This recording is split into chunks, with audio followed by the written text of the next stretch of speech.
Welcome into the OBR streaming network. This is a brand new edition of All Eyes on Cleveland.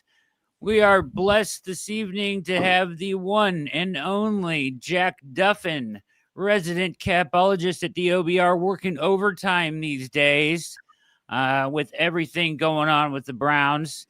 And of course, my co-host, Offseason Case at Casey_Kinnaman. Big Case Dog joining us from an undisclosed location. So, yeah. Yep. How about that? So, what's up to everybody in the chat? Good to see you filing in. Make sure you hit like and subscribe. Good to see you here and participating in the show. Make sure you hit those buttons down below. If you're over on X, hop on over to youtube.com/Orange and Brown Report, and make sure you are locked in at the OBR.com all day, every day as we go through this thing. All right, gentlemen, let's dive right in. Good to see you, Case. Hope you're doing well. Jack, thanks for staying up, man, to go through this. Here's the thing. I listened all day today and yesterday to people talk about the Myles Garrett trade request, and people just talk about it and they just talk about it like there's no, they don't frame it properly. It's just like, oh, well, you trade and you get this. The problem is, guys, you can't talk about this properly without discussing the financial implications that it has on this team. Right? Like, you can't discuss it in the right light. You can't just talk about the assets you get back, and that's it. No, there's a real, it's a house of cards we're talking about here, potentially, that could come down on this team. And this needs to be handled delicately. And it needs to be nuanced, massaged somehow by the Browns to handle this properly. And we're going to kind of go through that here tonight with Jack, because I don't feel like we are covering it that way, but not everybody else is covering it that way. Most national, even local radio, they're not framing it in any way that makes any sense. And it's frustrating to me. So here we are. Let's talk about what is going on. We'll start here with this. Okay. Myles Garrett tells the media, this was back in December, November, tells the media he wants to see a plan. He kind of got trapped into that post-game presser, but he said he wanted to see a plan, right? Basically, was what we came away with. Since then, though, there were multiple comments that he made, including on Hard Knocks and other places, where he said, we're closer than I thought. And it sounded like he was on the path to, like he was on board, right? And which is what made all of this so kind of me, like I described it, like a punch in the gut the other day, right? When this came out, this letter written. But AB speaks to the Senior Bowl. We're going through the timeline here. Comes out, says not going to trade Myles, not even for 2 firsts. We're just not going to trade him. He makes the comment now that's being thrown in his face, Cleveland to Canton, although I would say, and I'm going to stick up for AB here, that I don't think when he said from Cleveland to Canton, I think he was giving a compliment. And it wasn't meant to say we're not thinking about winning. He was just giving him a compliment. So to turn around and throw it in his face is a little bit ridiculous. Myles goes public with his letter.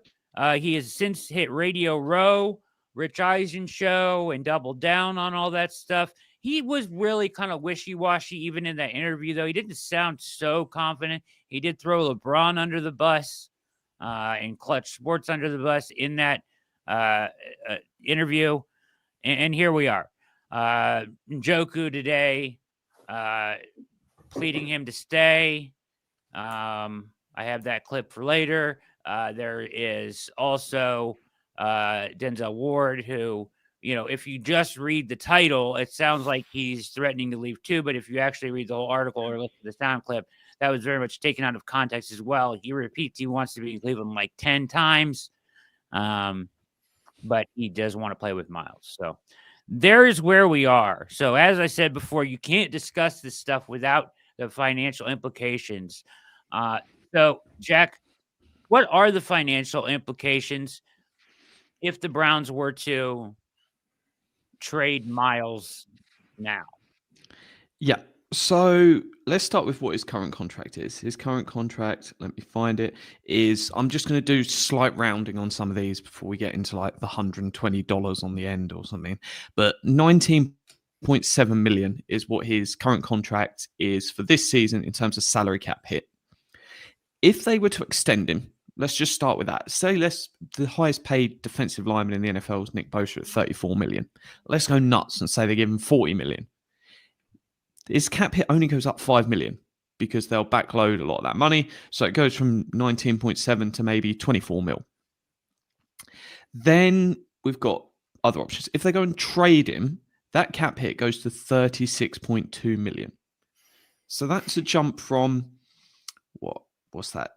16.5 million from nothing. 12 million increase from just extending him to 40 million a year this off season. And lots of people look at, can we make the cap work? For me, that's the wrong thing to look at. Is to look at, well, what's the bigger picture and financial impact on the team? So you lose Myles Garrett. It's a pretty good player. I think we can all admit that. Defensive player of the year sort of caliber. And 60 million of spending power. And the reason why 60 million, and that's just compared to an extension, not compared to nothing, because that's 12 million of cap space, but you can spend 5 times your cap space because you're going to backload it and you can do that. So if what we say, let's say Myles Garrett's 35 million worth of player, in 2025, you are telling me you're going to exchange 95 million of spending power, including Myles Garrett in that, and you're going to get a first round pick, and that's going to be around the same level. That just does not stack up. If you're doing that, there's no way anybody can compensate that. You can do that, but someone said it to me earlier today, and I think it's a fantastic analogy. If you do that trade and you go, oh, we'll just tick along, you effectively become the New Orleans Saints. You've lost some top talent, but you're refusing to go, we need to just blow it up. You do not ever want to be sat in the middle. If you want to trade Myles, trade Denzel Ward, trade Njoku, trade Newsom, let Bitonio retire, cut Wyatt Teller, cut Jack Conklin, get rid of everyone. It's a rebuild. Absolute. We're not going to have anyone on this roster earning like over 10 million for the next 2 years. There'll be a few odd players, Delpit, JOK maybe, but everyone else is gone. Right, and then you start putting a team together in 2027. That is the only route you're going if Myles Garrett departs. Okay, before June 1st, right? So a couple dates here. March 5th, there's a $5 million bonus. You mentioned in your other video that can get pushed back, but that'll be a sign of if, what's going on here a little bit. If we see that pushed back, that's the next key date, right? March 5th? March 15th. 15th, sorry. So, yeah, March 15th is a really important key date because this 36.2 million effectively becomes 41.2 million if he is on the roster on the 15th of March because they are due to pay him that amount of money as an option bonus. So he can come to the team and say, hey, we're going to negotiate this. Can we move this to the 3rd of June?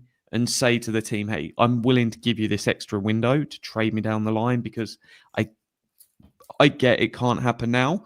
If the contract is unchanged and he's on the team on the 16th of March, he ain't going nowhere. Right. Okay.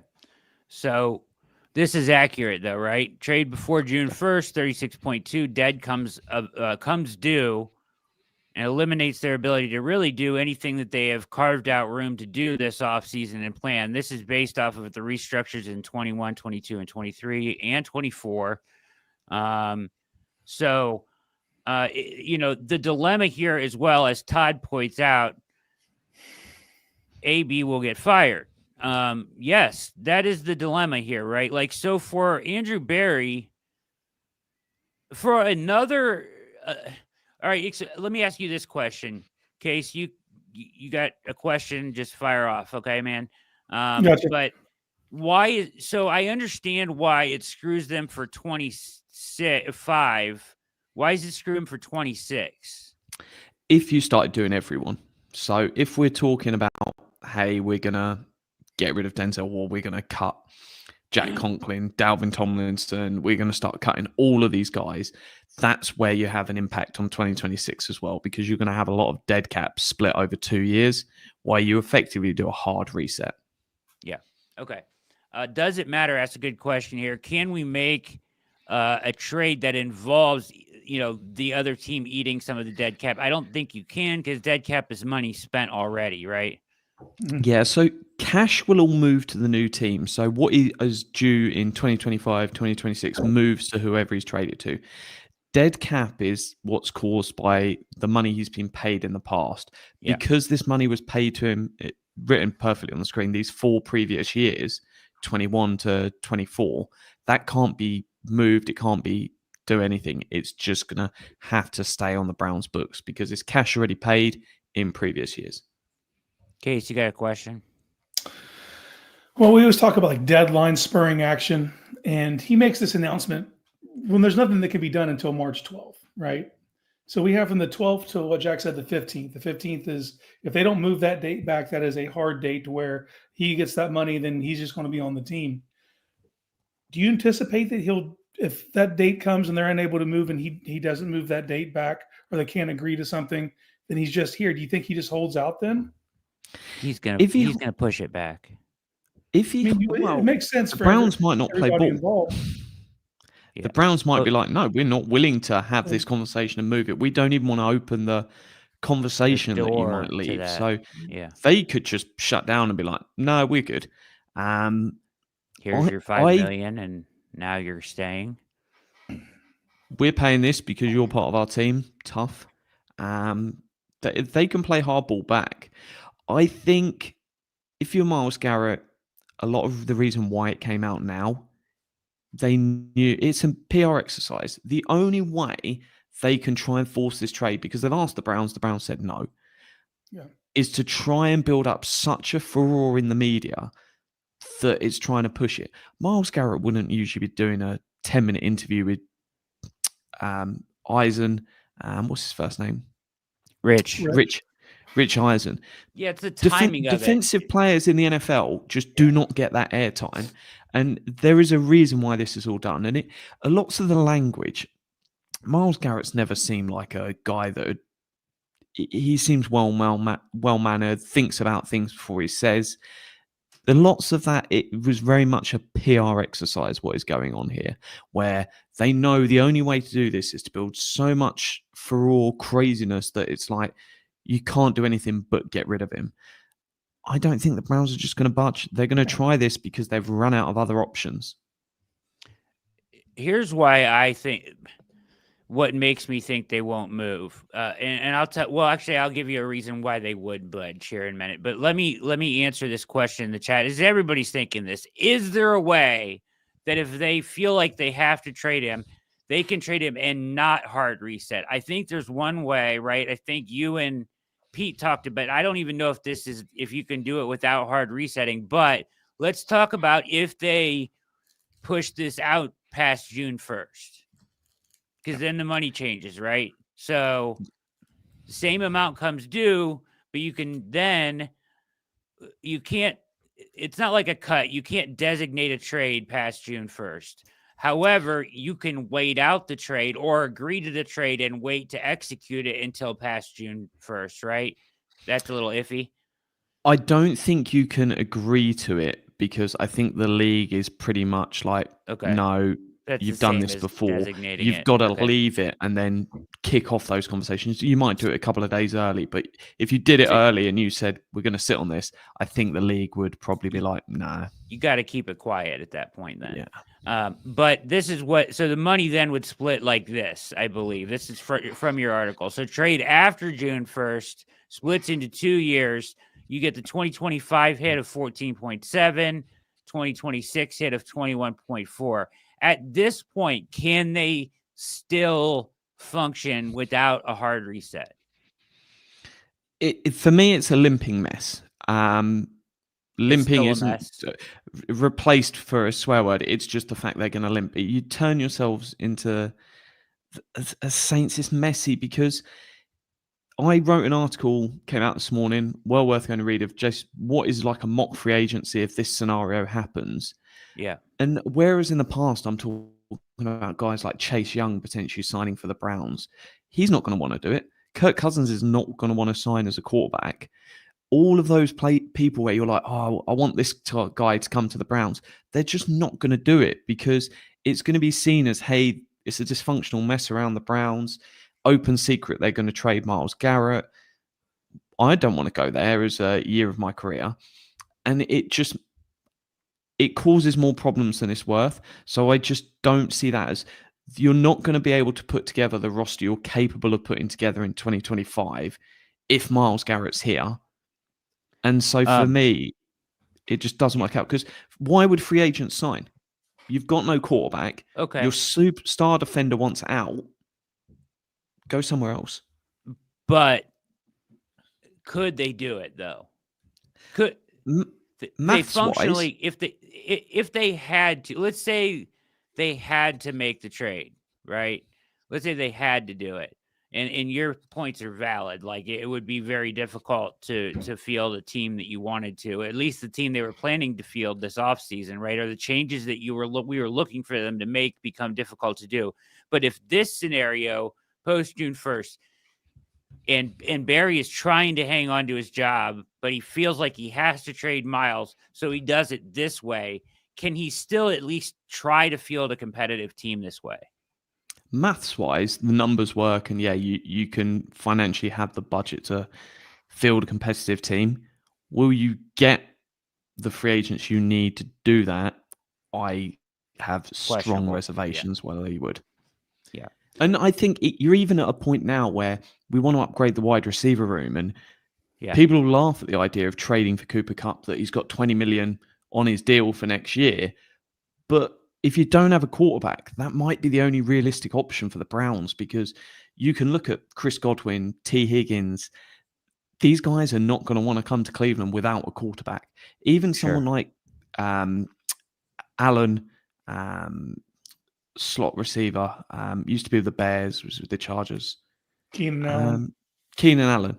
He'd be a really nice option, but he's not going to want to come. You might have to just bite the bullet this offseason and go, we're just going to bring in Cooper Kupp. Yeah, it's going to cost 20 million for a year. We'll send a 6th round pick. We've got enough of them. And we'll just bring someone in for the sake of, let's try and give us some talent. Because when you don't have a quarterback, people don't want to sign. Right.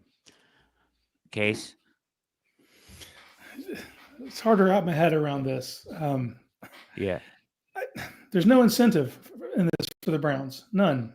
And if you listen to the way he approaches it, he wants to go to a contender. That's teams that are picking in the bottom half of the first round from 26 on. And if you're trading Myles Garrett, you want compensation. If you're going to trade Myles Garrett, I need multiple first-round picks. But the most important thing to me is I need the first one of those first-round picks to at least be a top 10. Yeah. And that's not no contenders. If you look at the people, that. So like and we always talk about the Browns doing right by players. And I would like that to stop. I would like them to do right by the team. I think that this is an instance that if you trade Myles Garrett and you fail to get proper compensation while doing so just to grant his wishes, if you're going to get proper compensation, he's not going to go to a contender. And he doesn't have a no trade clause. Right. Just on the compensation argument, if you're trading him June 2nd, you're not getting anything this year. You're not getting 2025 draft picks. And as well, teams aren't going to want to send you players either because they've just set their roster. They've free agency's done. So it's not like you're going to get a stud young player. That needs to be done now. So if you're adding players then, those picks are coming in 26, 27, 28. And yeah, you might get a nice haul. You might get 2 firsts and a third and a second pushed the furthest out. So the haul could be nice. But you don't want those picks unless you're going, hey, we're giving up on 2025. And 26, yeah. I mean, that's my worst nightmare. So, but here's the thing. You got to look at, I'm trying to look at who is making the decision here and who, you know what I mean? So, and it's Andrew Berry, right? It feels like. So I go through, all right, he's dug in. You guys are talking a lot about clutch on there and the LeBron thing in the chat. And I think it's relevant because clutch is all about player empowerment, right? So in the NBA, player empowerment is everything, right? And they represent a ton of NBA players. It feels like they're trying to break down a barrier here in the NFL a little bit. Because the way he was talking and then going to the Pro Bowl, meeting with Clutch, whatever happened, somebody got in his ear because his narrative that was coming, what he was saying to requesting a trade on written paper, you know, and all done up, all fancy and everything, like you're saying goodbye, is a wild turn from what he was just saying weeks ago. So it feels to me like somebody got in his ear, LeBron, Clutch, somebody, and said, if you want to win, you got to get out of there.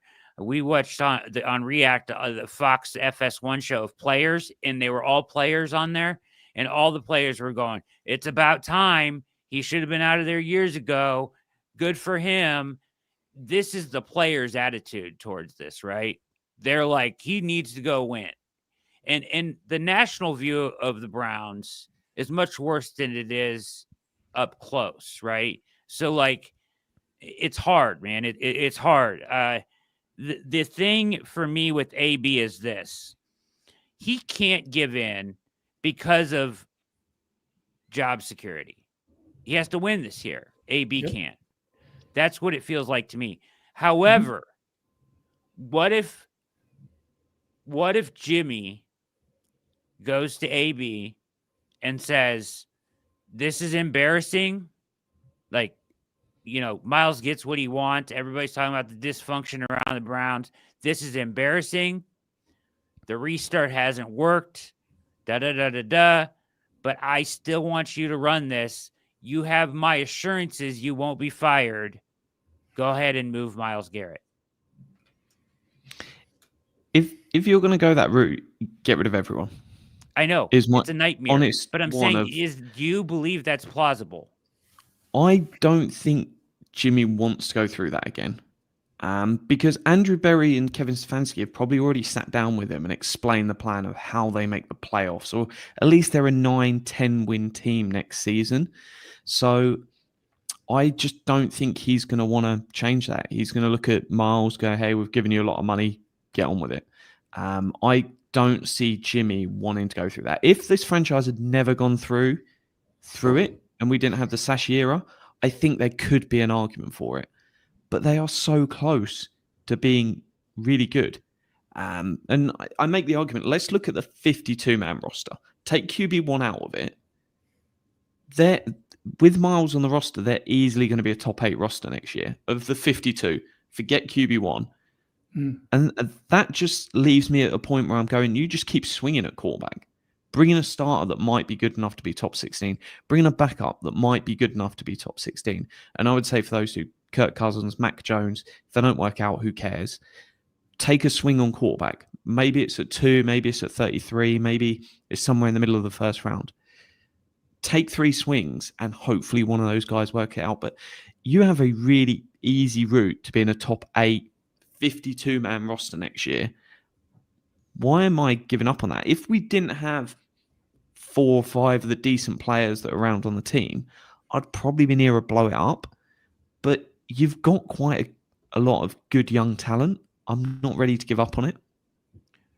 Yeah, I mean, you're a year away from, you're a year removed from going to the playoffs. And you went 3-14, but a lot of that was the Watson stuff, right? So that's where I'm at. But like, do you think Myles knew what he was doing to the Browns financially when he did this? Like, Yeah. do you think he fundamentally knows that they can't really trade him? I don't think for me it's this his isn't problem. this isn't about money. Let me ask you guys this. For me, this isn't about money, right? He knows the Browns were going to give him the contract. He was going to be the highest paid defensive player from the Browns. They never balked on that at all. So for me, this is him actually wanting out. Or he wants something else. So what is that else? Because I don't think it's money. I think there's a difference though of being, hey, you're going to be the highest paid defensive player, and that's 34.5 million, 35, and talking about, hey, I want 40 million and I want 3 or 4 years of guarantees in that. I don't know how high they went. But the fact that they were even close to discussing money just makes this whole thing, as you said previously, does not make sense. Myles Garrett's comments were far too positive about the team. It wasn't like the season ended and he was like, yeah, they can't find a good quarterback here, I want out. Then you're like, hey, I get it. Whereas this feels more like a PR strategy than something Myles Garrett's come up with himself. To accomplish what, though?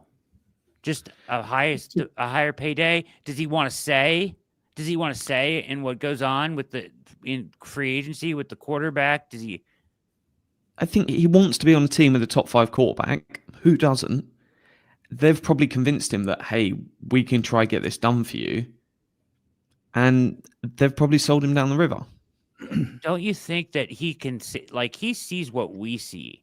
So when he looks around and they can give him whatever plan they want, but where are you going to point for your answer at quarterback? There's no answers out there. You're not going to sell him on Cam Ward or Shedeur Sanders. You're not going to sell him on any of the free agent quarterbacks. So what answer is there but to go someplace else with the quarterback? That's my fear, that he actually wants out. He can want out. He's signed a contract. It's tough luck. Yep. Well, during the Rich Eisen thing, he was actually talking glowingly about Jaden Daniels, about how quickly they turned it around. That was kind of pointed out. And it wasn't like prior to the season, Daniels was looked at as a no-brainer. This guy's going to raise that franchise up. But it took fire. It was a perfect combination of quarterback going to an offensive coordinator and then playing to his strengths, you know. I don't know if the Browns are internally viewing a quarterback in this draft that can do that. I don't know what they told Myles, but his stance changed rapidly. But what really struck me about the interview, though, is something he said about it's never been about being the highest paid non-quarterback in the league.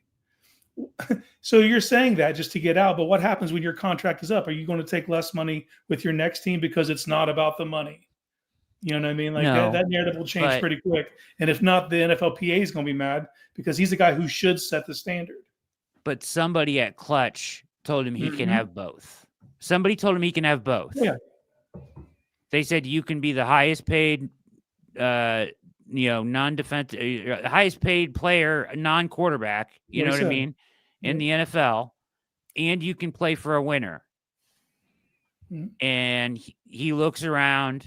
They point out to him that there's no solution, like easy solution at quarterback. Although he has said time after time that he trusts Stefanski and he trusts Barry.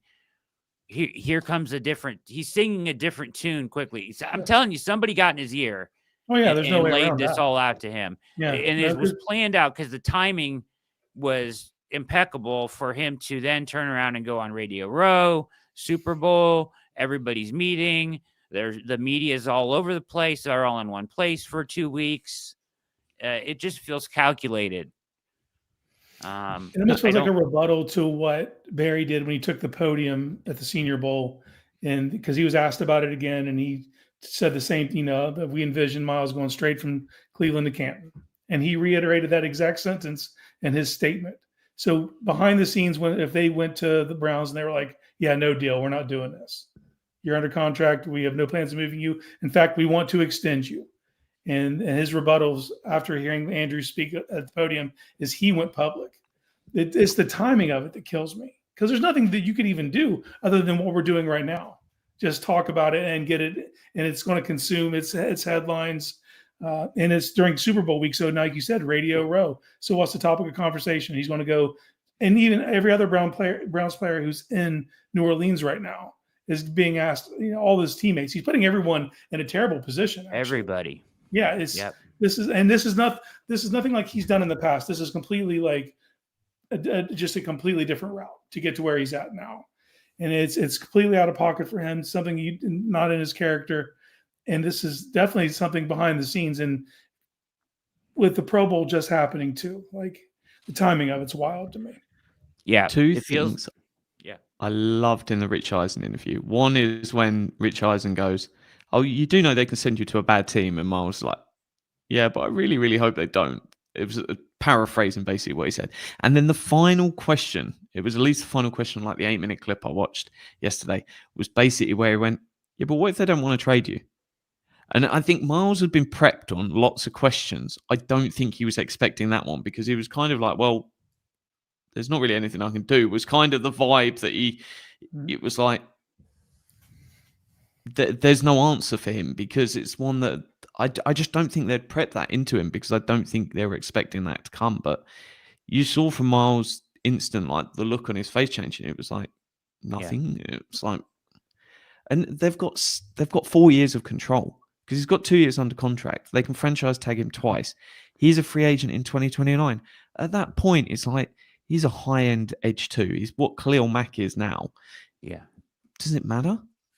It's like your career's on the downside. You can sign for a competitor then, but you're the Eagles number 2 or something like that. Here's my question. So say he gets real dug in, because Jeremy Fowler's report was, I don't know if you heard that report. It wasn't, I couldn't find it anywhere, but his report was like Schefter has been coming out and saying the Browns are dug in. They're not going to trade him. They're saying that, you know what I mean? And Fowler's report was, well, Garrett's dug in. He wants traded. He's not giving. So either way though, so say he, holds out, sits out. The Browns are still in better financial shape than they would be if they traded him. So let him sit. You will, I think, right? Am I wrong to say that? You will field a more competitive team with him sitting out than letting his money come due and restricting you from doing anything this offseason. Imagine if you go the route that I'm up for considering of, you go, we've got Myles, let's add Chase Young, we've got Isaiah McGuire, we've got Alex Wright. I'm not nowhere near as high as him as lots of other people. And then you draft Abdul Carter. And for me, I'm cool with that as a 5. And let's go and send waves. And then if you lose Myles Garrett, if you lost Myles Garrett to an injury at the start of the season, you're not like, oh, the edge room's falling apart. Yeah, it sucks, because your edge line's going to be significantly better with Myles Garrett in it than out. But you can still play good football. So it's one that you just keep building strength on strength. And then if anything, and he sees the defensive line is still successful, he's probably like, oh, I probably need to go back because it doesn't look good on me. And then he might see a team that is successful, and then he goes into it. But if the Browns set a narrative that, no, Myles Garrett will come back, that doesn't hurt you as much in free agency. It means players will come and they want to be a part of it, and that puts you in a stronger spot. If the vibe's out there that he's definitely getting traded, you've got one hand behind your back. Yeah, Paul points out a couple things. Guitar Chic. If you go back, we already covered the post June 1st trade. This is what it looks like. It's still restrictive, somewhat. But you guys put on, except the Browns want to. Paul saying, except the Browns want to be seen as pariahs by potential free agents. I wouldn't use that language, but they do want to be seen as a place to go, and they do want to be seen as you said earlier, case player friendly, like they, and they've always done the right thing by the player. But at this, sorry, Paul, avoid being seen as players, but they also don't want to, they do want to look like we're always taking care of the player. We're always doing the right thing by that, because it does carry some weight with agents and players. But in this situation, they don't. I don't think they have any choice. I think if the narrative comes out that they're trying to make him the highest paid defensive player in the building and all he needs to do is show up, I don't think the agents are not going to hate that. The media might make that out to be a lot, but agents are going to be like, "No, I'm cool sending you there because this team wants to pay you." This is, if anything, it's where you've got players that, hey, Joe Burrow's on TV moaning that he can't get his mates paid. That is something that worries me more as an agent than someone going, "Yeah, I'm going to send you to Cleveland. They might not want to let you go if you're really good, but they're willing to make you the highest paid player at your position." That, you're pretty chill if that's what you're trying to do as an agent. So I don't think it hurts us in the agent world. The media will make a big deal out of it. Agents are going to be fine. Just get that narrative out there. You show up, Myles, 36 million a year is yours. Hey, and Hutchinson and Parsons sign, and hey, that might become 38. It might become 40. But as long as that narrative's out 40. There, show up, get paid. I don't care. Give him 40. Pay him the money. I don't care. I just want him in. The problem, though, is, what about this narrative? The whole hostages, not prisoners narrative. Don't care? I don't think it will stick when the narrative is out there that they want to pay you potentially 40 million a year. I don't think someone can. If someone was on a really, really cheap deal and it was like, say Brock Purdy was like, "I want to get paid," and they're like, "No, we're not going to pay you. You play on 3 million or whatever it might be." I think you can try create a narrative there that he's been held hostage. When the team's like, "Show up and sign this 200 million a year, 5-year contract, we'll guarantee 120 million of it." 80% of it, yeah. Show up, mate. Well, the problem is that for the national media, for the national public at large, that narrative's not going to change till Cleveland wins multiple seasons in a row, goes to the playoffs, that it's a cool place to be, that it's seen as a destination. Because your one bad season's all it took to get here too. 11 wins last year, but you shit the bed this year, and now it's like, oh, I got to get out of there. But if you're offering that kind of money, it's going in the agent world, it's going to be seen, deemed as a place you want your people to go because you will get them paid because they work with you and in that kind of way. But the national, it's going to be harder to win that, but you can't worry about that when you're in the eye of the storm. I can't let a first ballot Hall of Famer walk out in his prime. I can't let that happen. If you're AB, you can't let that happen on your watch. So you have to make those offers and you have to scramble to get a quarterback. But either way, he's under contract for 2 years. I want to see them play hardball here.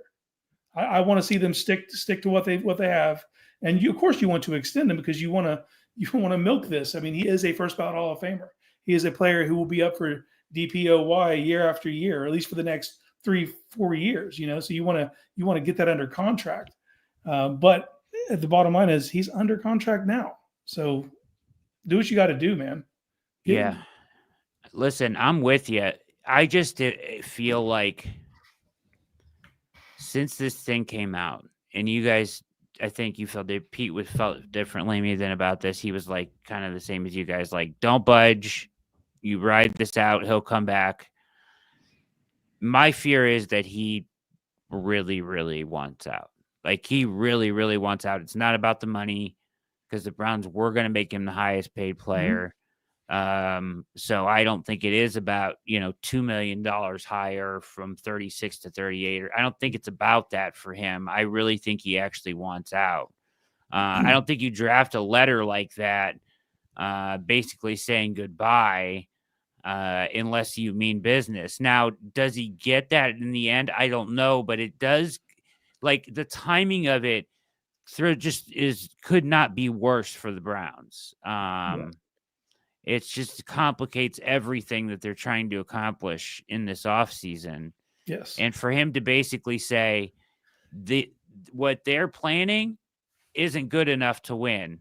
Yeah. What I see them doing isn't good enough to win. I want out is insane, and it irks me to my core, but I feel like he really wants out, and that scares me because I feel like when guys really, really, really want out, sometimes they get their way just by making a big stink about it. And if pulling the plug wouldn't officially sink the rest of the season because of all the things Jack laid out, you would have to do to facilitate a trade like this. So he's by himself. He's saying, okay, I don't think it's going to work. I'm just going to sabotage the whole thing, and now you can't go forward. And I think if it was one where this was a week before free agency, I would freak out a lot more because it just looks a lot of uncertainty. Whereas for me, they've got over a month to get this right. And I honestly think it will get fixed. I put the chance at 80% that he signs an extension in Cleveland still. And to be fair, I was 99% a week ago. So there's still been a move for me. But I just don't see a route where they want to cave in. They want to do anything. They've got all the leverage as the team. He doesn't have a choice. And I get why he wants to go out and try, and good luck to him, but it's not their job to make him happy. He signed the deal. They're going to stand by it. And they want to win. This roster's close enough to win. And if you get Kirk Cousins, and Kirk Cousins is just like the first half of last season Kirk Cousins, you're in the playoffs. As simple as it is, you were in the playoffs. Are they going to really be in Super Bowl contention? In all honesty, we might. No one else is going to be good chance of winning the Super Bowl in the AFC. Nobody while Patrick in the Mahomes AFC is playing. is until Mahomes It's not going to change. Yeah. Joe Burrow played like an MVP this season, and he didn't even make the playoffs. It is brutal in this conference, and that's not changing for another 10, 15 years. That's going to suck. 10, 15. Well, it seems to be lost on Myles that the Browns took him with the first overall pick ahead of Patrick Mahomes. You know what I mean? It's like, so the team that ended up getting the quarterback that is the defining quarterback of our generation went in the same draft as Myles, like 9 spots behind him. You know, like. Yep. It's to your point, Casey, if it did not, and Jack, you know, if it didn't put you in this situation financially, I would do you're shaking your head, but I would do well, if you get a Godfather offer, you know, like at least I would do a Watson style, a Deshaun Watson style auction. I would say, if you want to get to the table, our guy wants a new contract. He wants the biggest non-quarterback contract. He wants out of here. To get to the table, we need 2 firsts and this or whatever. And whoever comes and you need to be from the NFC. And whoever comes to the table with that offer can sit down and negotiate a contract with them, and we'll take the compensation. If it didn't shut down, I'd be fine with that, because I can take those ones and we can take them into 26, and you can take that, leverage that into the quarterback of the future, which is more important than Myles. It is. Sure. But that's not the circumstance. The circumstance is it screws you now and for the next 2 years, and I'm not going through that again. If they said we want 2 firsts each the next 2 years and a second in 2027, so we're not even talking about doing this post June 1st, straight up this year, that first needs to be a top 16 pick. Not unrealistic. So we're not saying, hey, it needs to be a top 5 pick. I'm not sure they'll even get an offer that matches that. And that's going to be the point. And I wonder if that then causes a problem for Myles' camp to go, maybe we've overplayed our hand here. Because it's not an unrealistic amount for the Cleveland Browns to ask for. But if it's going to take 2 firsts, a second, and a $40 million a year contract, and potentially, rather than merging, like if the Browns extend Myles, they will blend the 20 million and 25 million he's due into it. But DeAndre Hopkins set the precedent for this when he went from the Texans to the Cardinals and just said, tear up my old deal. I want an entirely new one. Yeah. Where the Browns might go, hey, we've got 20, 25 mil. We'll blend it in with 200 over 5 years. He might just say, nah, I'll have 200 over 5 years, 40 million a year, and you forget that that other part of the contract. And that I think that could be a challenge because there's this foot stuff, and is there concern there? There's age as a factor.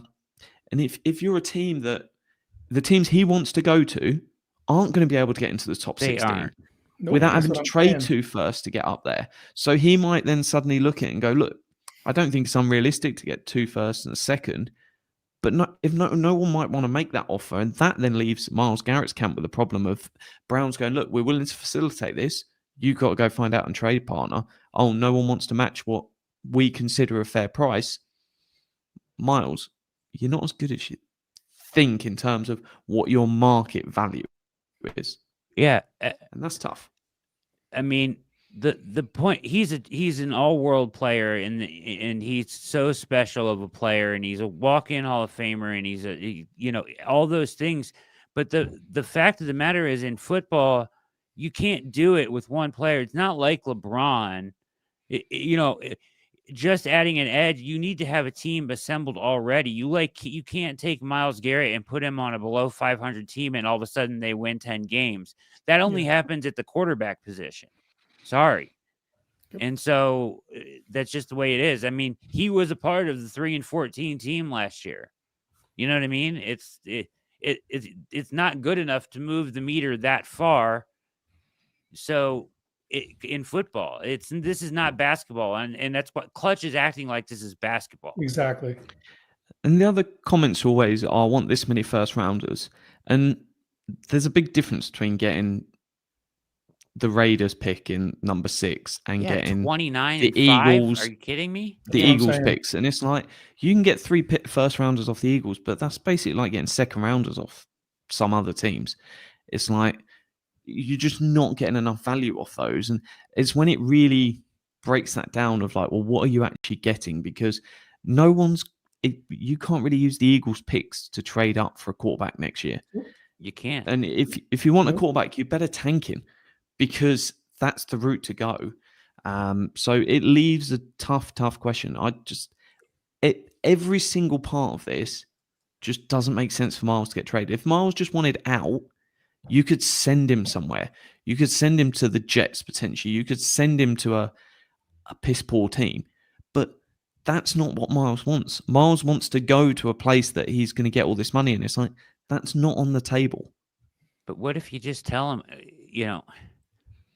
does it change his mind if it is the Jets? Probably, right? I mean, I don't know. Maybe he views the Bears as closer to winning than us. I don't know. But the Bears are a team, the one team I saw in the chat, that probably could pay the contract and give you a pick inside the top 15. They are maybe the one team. But are they considered a contender? Not in my mind. If you look at the teams maybe 10, 11, and Myles. 12, it's Chicago, San Fran, and Dallas. And San Fran can't. They're bogged down right now with contracts. Dallas, you might have a shot. That'd be another one that's just outside. They're going to pay Parsons. They couldn't have 2 edge rushers on Well, they might not pay Parsons then. It depends on what Jerry you talk to on the day. Jerry would be the wild card. But like, there's no one feasible that you could even squint your eyes and say they're a contender that would get you proper compensation to get rid of them. It would have been Washington if they didn't have such. If we didn't know they were going to finish at the top of every. If they didn't think they were going to go deep in the playoffs every year, because Jaden Daniels is a freaking baller, right? Mm-hmm. I don't know. Yeah. So Micah Parsons might have said he'd take less to get Myles there, but Jerry Jones Myles isn't going to take famously low spender. He won't pay his own guys, let alone pay $75 million for a pair of edge rushers. Coming from the owners who said he was all in and then did 0 things he went and got in the Zeke. entire offseason. Give him credit. He paid Zeke, and then he realized he should stop spending money. So here is what here's Njoku today on Radio Row. It was awesome. I'm not going to ask about that. Yeah, you better not. Are you sure? It's too fresh. Too fresh. Do you want to make like a plea? Come on, dog. Stay home, bro. He knows who I'm talking to. Stay home. Come on, give me another shot. We ain't that far off, honestly speaking. So, do you and Myles Garrett have like athletic battles in the weight room? That's my brother, man. Really? I mean, we came in the same time, same round, and everything. So we've been there the same amount of time. So we've seen the lows to the lows, the highs to the highs in our team. You know what I mean? So I don't think we're done yet. I know he wants to win. I know he wants to be great. He wants to be a champion, and so do I. And you're saying stay home, stay home, baby. We ain't. Come on, dog. So you think we already close? We already got this far. We didn't come this far just to come this far. You know what I'm saying? So he knows he knows exactly what I'm talking about. But you think you guys are close? I think we're close, man. We just need a healthy quarterback, a healthy good quarterback. Would you prefer like a young guy in the draft? You want a veteran to come in? A healthy good quarterback. I wonder what Deshaun thought about that. But it's one that it's not unrealistic, and I know the Browns' record's not great, but this was basically the same team that got 11 wins like the year before, and I think the 11 wins was overcooked. I think it was a 9-win team that got a bit lucky. Sure. Then I look at last year and I go, hey, if Jameis Winston played the whole season, we're not talking about any gifted quarterback. We're not saying, hey, give us Patrick Mahomes and it was fine. If Jameis Winston plays, it's probably a 9-win team again because you're not trading Amari Cooper. You're not trading Zadarius Smith. That's giving you enough talent to probably get to around 9 wins. And the thing is, I would rather they finish with a second overall pick and set themselves up for a better draft this year. But at the same time, if they probably finish this season with 9 wins, people like Myles Garrett are probably feeling better going, actually, we lost to Deshaun Watson before the season. Yeah. Jameis Winston's taken us to 9 wins. We've only got to get a little bit better at quarterback and we're well in contention. And that was without any run game. That can easily get fixed this year. Just to go back over, since there's more of you in here now, financial implications of this, because you can't talk about this, once again, without talking about the financial implications. So when you listen to people on the radio and you listen to the national media and they don't bring this into play and they just talk about the haul that the Browns can get, then you're not getting the whole story, okay? Because that is not the biggest factor here for this football team moving forward. Once again, if they trade Myles Garrett for no matter what the haul is, they become the Saints. $36.2 million of dead money comes due. It eliminates their ability to do anything this offseason, and they will go into tank, rebuild, hard reset mode. If they wait until after June 1st, it splits the money up into 14.7 and 21.4, and it's still not great, right? Like, you can make it work, but at that point, you have picks that are in 2026 only, right? Which is fine with me because I want to go after the quarterback. You know what I mean? Like, but whatever. Your haul is in 2026 and beyond. And you have limited, once again, the spending power is not just the hit you're taking here, but you're also losing the spending power that you get by re-signing him and treating his contract the same way you have been treating it, restructuring it. That just frees up more money. Like, instead of all the dead money coming due, it just gets folded into the contract moving forward if he resigns here. This throws a wrench in the whole Barry operation. It's kind of like a house of cards collapsing by him doing this, right?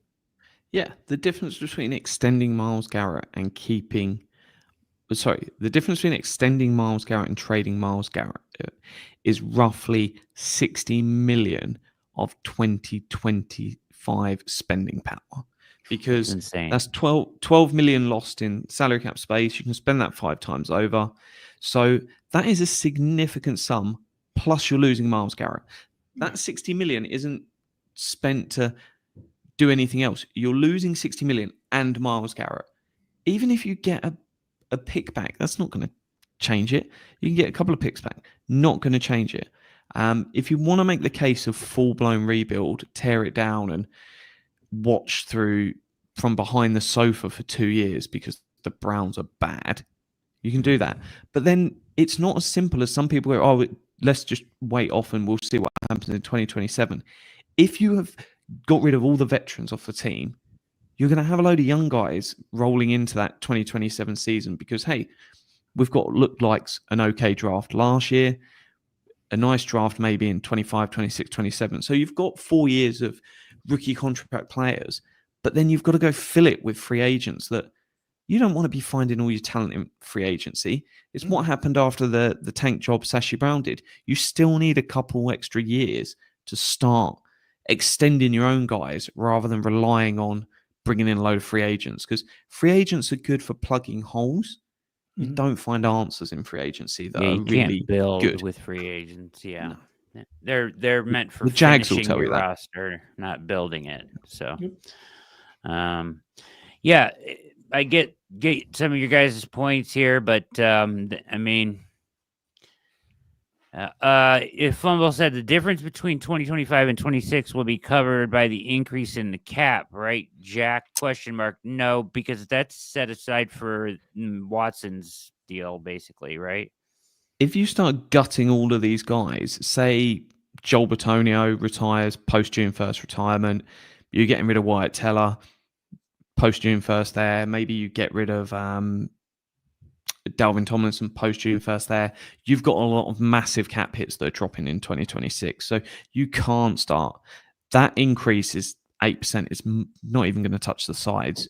Yeah. Your cap is smashed in 2025 and 2026 while you're trying to get rid of all these guys for the rebuild. So no, they are two proper negative years. Leveraged into the future, right?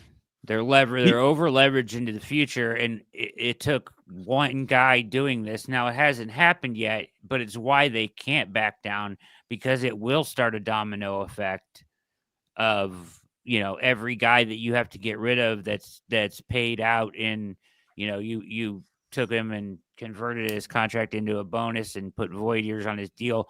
All that money is going to come rolling into the year, and you're going to be fucked and then 3 ways to the wind. When you get to 2027, you're probably just spending the same amount of like 120% of the salary cap to put it back to sustainable. So it's not like you're going to get a load of extra cap space in 2027. You may as well just spend your way through this where you keep going, hey, we'll throw 120% at it every single year. It's not like you get to that point and you're like, hey, we've got all this extra money, now we can go crazy. You would have the same amount of money if you kept doing what you were doing. 2027, Fumble. If you were just doing Myles Garrett, you can do okay. So that's an all right route. It's if you want to go into full rebuild. Hard reset. Yeah, and I think the worst place you can be is you sit in the middle and you go, we're going to get rid of Myles Garrett and we're going to try and limp through it, work it out. The Saints are the perfect example for that. They got screwed with the COVID salary cap cut, and they've, rather than reset, they've tried to limp. Don't limp. Either try to compete or rebuild. Or hard reset. Yeah. And either of those routes are fine.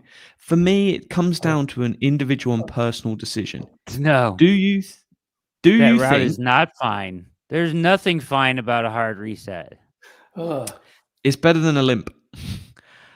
Do you believe if you got the 16th best quarterback in the league with a couple of free agency additions, nothing crazy, you've got 4 picks in the top 100, is the team good enough to compete and be that 9-10 win team?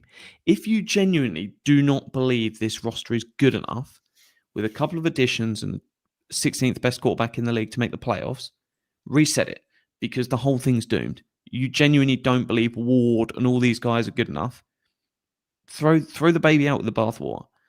If you think this team can compete, why are we getting rid of the best defensive player in the NFL? It's as simple as that. I agree. It's not that easy, though, when he's the one that wants out. It's not his decision. Exactly. I know. You guys are firm on this, and I hope you're right, and I hope they stay steady, and I hope they stay firm, and I hope they don't trade him.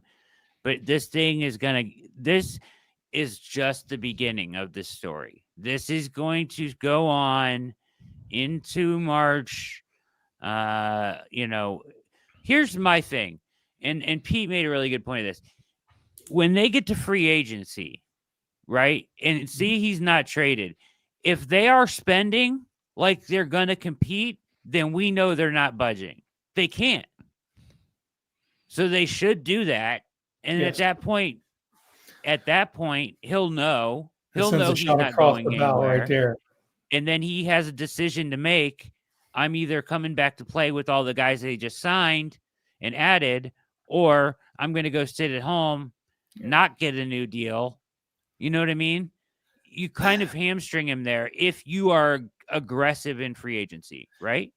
Yes, but like that's going to be out of pocket for them because they're never first phase of free agency. That I'm first not even wave talking kind of about- comes they over. don't have to be and when first it phase. They recedes, just go have to to. that second wave. Yeah.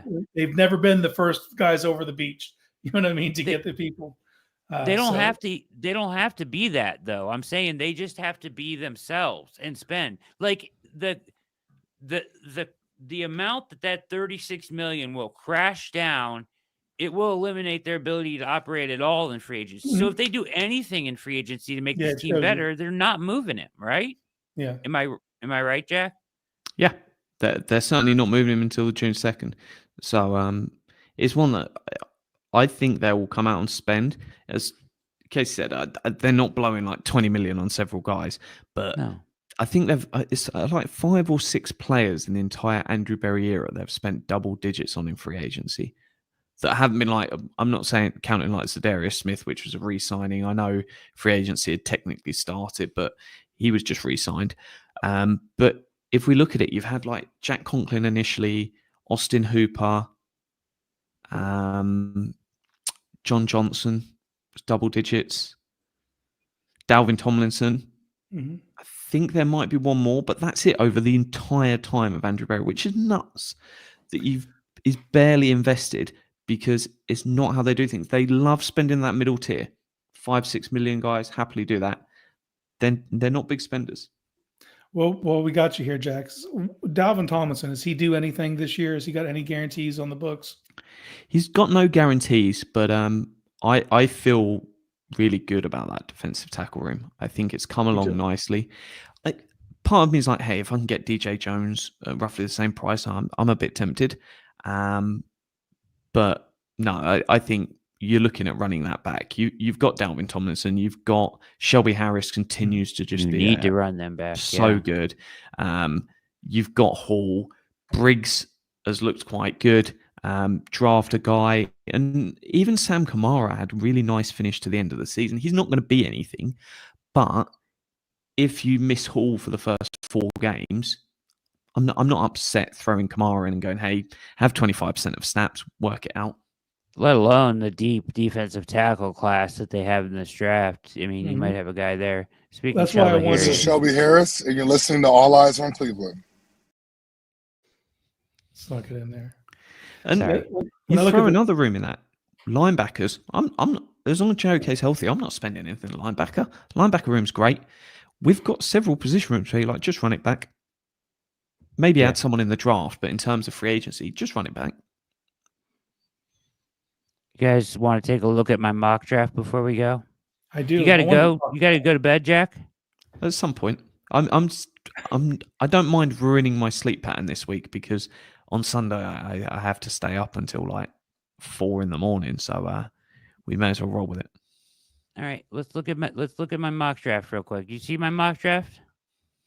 I did. Yes, sir. It's not very realistic, I don't think. Where It's I not got your guys. fault. That's the way the board. Can't believe you picked that guy. What guy? All of them. Here we go. Gotta Trade avoid down. I thought you would like this trade down. Ooh. Trade with Vegas. Who could be bad next year? Just saying. Could be bad next year, yeah. So you go. It depends where Russ goes. Yes, it does. If they get Russ, I am less interested in trading with Raiders. But they are a team I can see very interested in Shador. And Cam Ward went first at mock draft database. So I traded a 2, a 6, a 6, a 7 for their 1, 3, and 5 next year and pick 6. Nice. It's a haul, right? Yeah, I love that. Yeah. So at 6, I took Tet McMillan. Yes, sir. Let's go. So the theme of this is add weapons, try to make it easier to play quarterback on a team that needs that, right? So And it's McMillan has differentiating much skill sets. You don't have anybody with that body type in the room now. Perfect. right, exactly. Excelling as both an X receiver and power slot, showcasing fluid movement skills that are uncommon for his size. Exceptional route running, with a varied tree. Mainly reflected on whip routes, crossing patterns, and in cuts through the middle. He exhibits outstanding ball tracking skills and impeccable timing on long passes, regularly securing contested catches with remarkable body control. Mhm. He moves with impressive fluidity and excellent change of direction abilities for his stature, achieving separation through skillful technique rather than relying solely on his athletic prowess.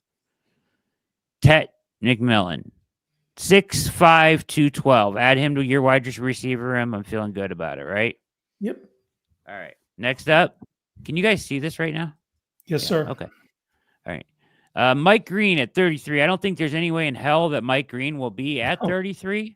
No, he's probably, if he makes it to the end of the first round, he's not making it past Baltimore or Philly. Those are two teams that he screams to me.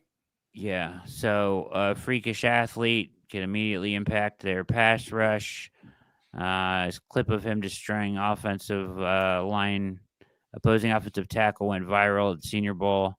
It wasn't just an offensive tackle. It was Josh Connerly who will go in the first round. It's right here, brother. He blew straight through his face. The aerial one. Yeah. Boom. Oh, my God.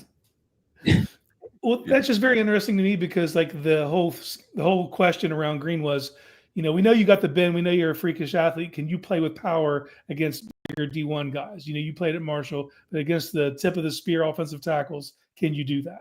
But Connerly's thing was, can he handle power? I don't know. I don't know if he got can handle lifted. this. Yeah.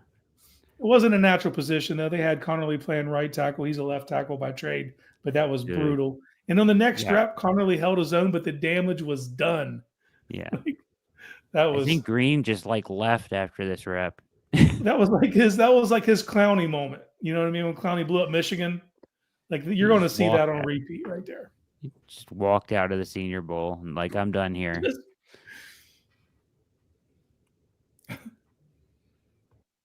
Dude, all the players erupted.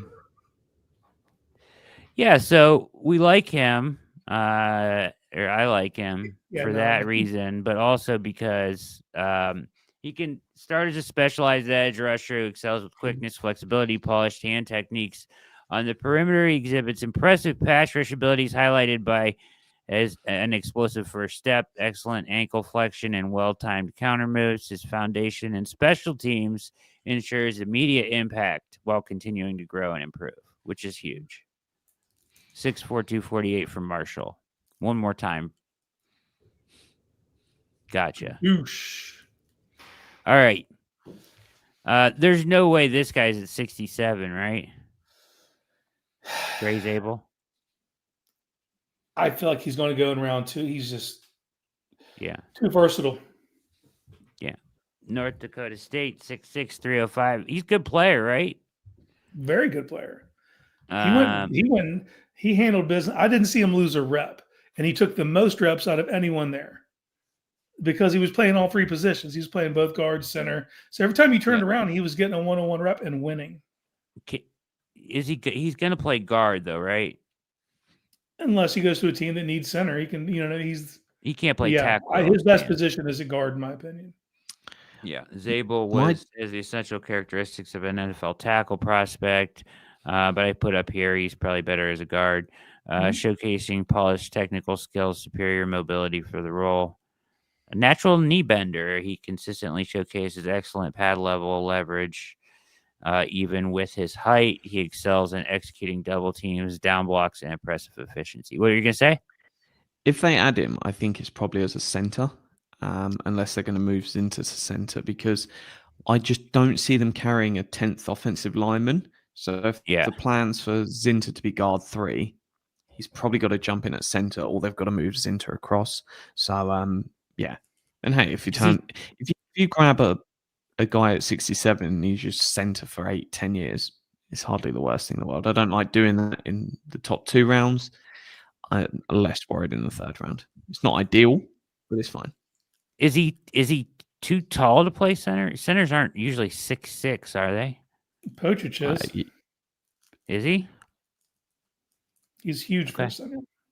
I start the draft in mid-March, so when free agency's done, I'll start diving in. I just know ages at the minute. You're gonna hate this one, Jack. Pick 94, Ollie Gordon II, Oklahoma State. 6'2", like 20 years old though. 225. Yeah, he's 20, right? You're 21. He actually weighed in at 233 at the Senior Bowl. He's a monster, dude.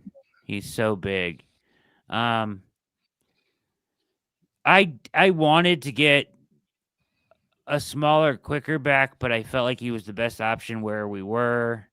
But he does have good long speed, projected for like a 4.45. He just lacks the burst, but he's so big and he has good contact balance and vision and stuff. There's so many running backs. You can get kind of what you want, but I feel like he's a 3-down back. If you look at his 23 tape, he's excellent. No worse than the 3rd back coming off the board. And he had regression this year, and he got bigger too. He looked smaller in 23, and he was more nimble. I was hoping I would get to see more of that at the Senior Bowl, but he came in even bigger. So I view him why? as a Najee Harris. I view him as a Najee Harris type back.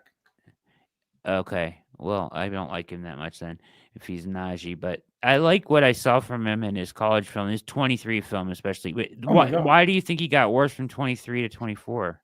I mean, you could chalk it up to a lot of things. He got a DUI before the season started. You know what I mean? Like, who knows where his head was. Coming off the season he was coming off of with 2,000 yards from scrimmage, as a sophomore, who wasn't draft eligible, maybe he got too high on his own supply. Who knows? But like the stuff I saw in 23, his ability to get to the second level and make jump cuts to create secondary running lanes and burst out of them, that wasn't there in this last year's tape. So Agreed. Take it for what it's worth. That player's still in there. Get him in a room. I'm not mad at that because you can't coach that size. He just gives you something else. And if you want to be a physical team that comes downhill at people, I'm not mad at taking Ollie Gordon. And he's going to be available later because there is so many backs, but he is a high talent. So that I would be completely cool with that. I don't think there's any way Helm is here at 103, but 6'5", 238, and I admit it here, Helm is unlikely to be available here during the real thing, but he would be a great fit as tight end too, as the Browns will likely be using more tight ends this year in 12 and 13 personnel. Agreed? Yeah, he's a quarterback's best friend type tight end. He's just, he's a security blanket. He understands open voids well. He can block. He's a plug and play, in my opinion. I think Gunnar Helm, especially if you're going to run 12, he'd be a great addition. I'm still tempted to ask the Falcons if they fancy Greg Newsom for Kyle Pitts. Yeah. Go wild. I would love that. Let's get on the phone, Jack. Torrey Horton from Colorado State. Was he at the Senior Bowl? No. Shrine? I don't believe so. All the Colorado players were there, but I don't think Colorado State sent Torrey Horton. I don't know. He was a guy that last year was at the top of a lot of people's like watch lists. Yeah. 6'3", 185. Ability to excel outside and in the slot, combined with his background as a punt returner, significantly enhances his appeal in the draft.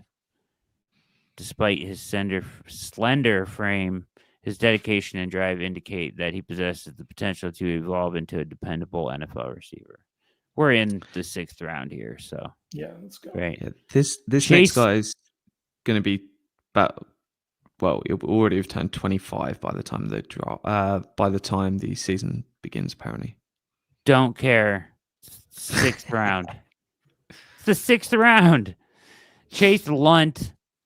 Blend of size. This guy actually is intriguing as a player.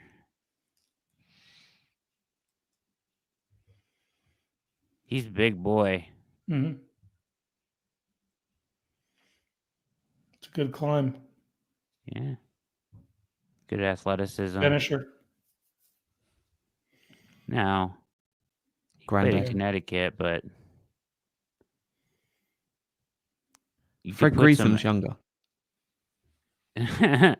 the question with him is, when you put more size on his frame, more weight on his frame, is he just as mobile in the NFL? You know what I mean? Yeah. Well, you're still at the increased speed of the defenders, but he finds work at the second level. I'm never mad at that. Yeah, I mean, it's just, he has a good frame to build off of, and he's pretty athletic, but does that carry over when you get bigger and you're dealing with faster players, right? Yep. He plays pretty high, but he's a lot huge. of zone. You know what I mean? What are you going to do? You're 6'8". Yeah. So, I don't know. Jack said he's older than Fred. It's terrible. That's terrible. How dare you talk about the legend like that? It's not Fred's fault that these rookies are getting old. All right, that's enough of that. Antoine Powell-Ryland. It's a guy me and you took case in the other mock we did. Seen as a situational pass rusher, has the potential to evolve into a player capable of handling every down work at the next level with his explosive first step, ability to bend around the edge. He can make a significant impact in the NFL, emerging as a formidable threat during passing situations. 6'3", 225, Virginia Tech. And then Curtis Rourke. Doubt he's there at 217 either. 6'5", 231.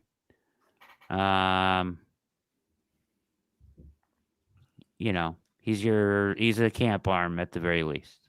He's a dart throw. You cast this net, cast a wide net at the position. Because I don't like a ton of guys in this class, so we're just gonna throw a dart at him. I didn't really want to take him, but I wanted to take a quarterback. So yeah, you got to bring one in. You got to take chances. You're not impressed, huh? I have my target. I have a target late round quarterback that I'm willing to take a dart throw on. Even if you draft one early, I'm not opposed to bringing two in just because you got to find an answer. Now you walk away at that haul, especially those first few rounds, man. You can't be mad at that.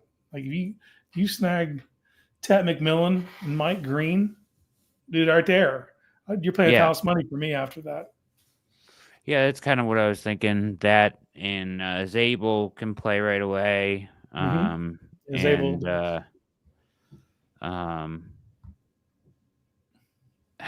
for sure can contribute. Yeah, dude, Ollie Gordon, and I get it, man. People, because there was regression, people always, but like he still had 994 rushing yards. That was his regression. But when you have 2,000 yards from scrimmage the year before, people look at it different. You know what I mean? But if I can get a guy like that in my room, and I'm not counting on him right away, that's a good spot to be. Jack, who do you think is the Browns' starting quarterback week 1, 2025? Best guess right now. Daniel Jones. Not what I would do, but I think it's him. Boy, you made some guys in the Browns faithful chat happy just now. They're championing and Daniel Jones. Daniel Jones. Case? I think it's Kirk Cousins. And if it's not Kirk Cousins, I think it's the guy who's working for Fox this week. Who? Jameis. Yeah. Beautiful, man. Yeah. I would give Cousins a shot at it, but I'm bringing in some other vets too. I don't trust his health. Oh, I really, really want Mac Jones, and he is, out of all the quarterback stuff, he's the guy I really, really want as the backup quarterback. I don't want him as my number one, but my number two.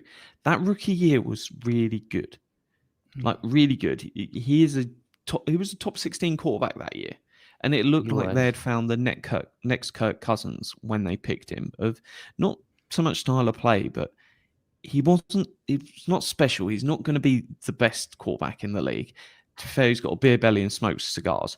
But it's one that he gave you enough that you should be in the playoffs.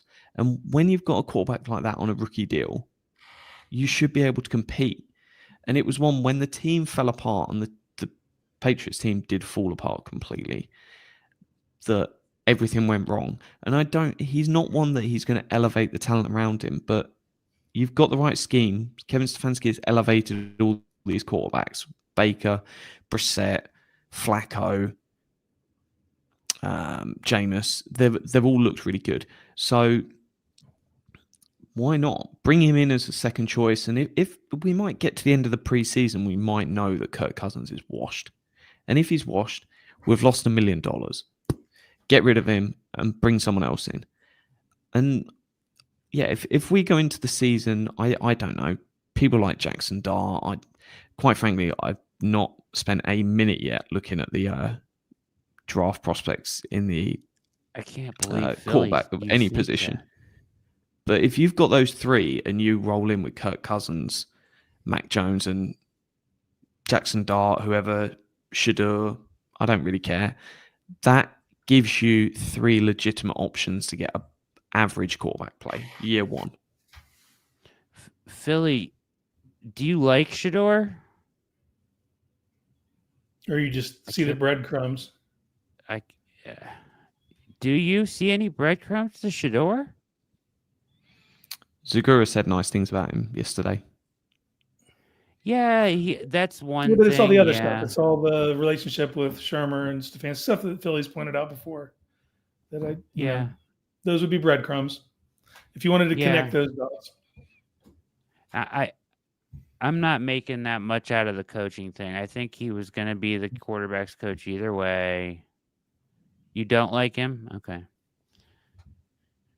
You just think that's what they're going with. Zagura is off about Shadur. Well, that's never a good sign because Zagura usually knows something. Yeah. I agree with everything that Jack said, but if I find myself having to root for McCorkle Jones, I'm not going to be in a good space mentally, man. It makes sense. You're right. Would you guys be mad if they took Shadur? No, they don't have an answer. I can't even get mad at anything they do to try to get the answer. It's not my preference. It's not my preference, but good Lord, you don't have a quarterback. I would get more mad that they took anything other than a quarterback. Because I with that second pick, there is two legitimate choices for me, quarterback or trade back. Because if you don't think the quarterback's there, get a pick. Even if it turns out to be you drop back one pick and you add a second next year or something, do it. Because you need to keep adding assets for whenever you go and get your quarterback. The worst thing they could do is, even Abdul Carter, if Abdul Carter turns out to be great, it's still not useful enough. You've got to keep searching for the answer. So I would much rather they trade back a bit and go, look, we don't rate these quarterbacks. Fine. If you don't think they're good enough, don't pick them for the sake of it. But you've got to be adding assets for next year. There's no point taking a wide receiver or an edge and going, hey, this is great. No, keep giving me more swings for later. It just worries me that you won't have the dance partner that you need to make that happen. If it depends if everyone's chips are in on Cam Ward being the elite talent at that position and he goes 1 and you're standing at 2 and no one's willing to come up for Shadur, then if I have to stick and pick, I'm taking Carter. Yeah. That's the way I look at it. But I would prefer to jump back to 3 with the Giants or to 6 with the Raiders, net the pick. Hopefully, if it's the 6th, I think you can get the extra first. If you're only dropping back 1 to the 3rd, I doubt you get a first. You probably pick up an extra second. But I'm just worried about if it's Cam that goes 1, that you don't have the dance partner to move back. Yeah, and even if the Giants give you their second next year, it's like I don't mind it in the future. But yeah. Yeah. Like you guys said, I wouldn't be mad at it because it's a quarterback position and there's a chance, right? But I just don't see it in the film. Maybe I'm wrong.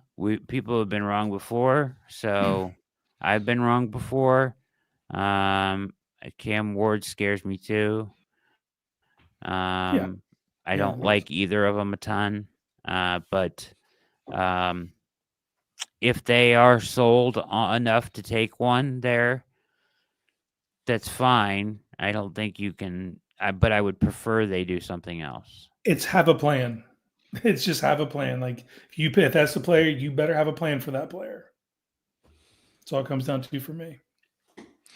If I'm just trying to pull up the draft order, if someone, maybe New Orleans, has fallen in love with one of the quarterbacks or someone else, maybe the Jets. I think your best chance is at the Giants at 3 or Vegas at 6.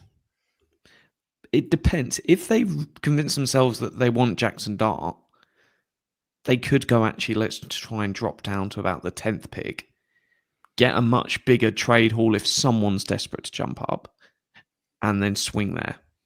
I would be fine swinging on Dart too. Like, to me, I throw Dart in the mix with Shador and Cam. Fine with me.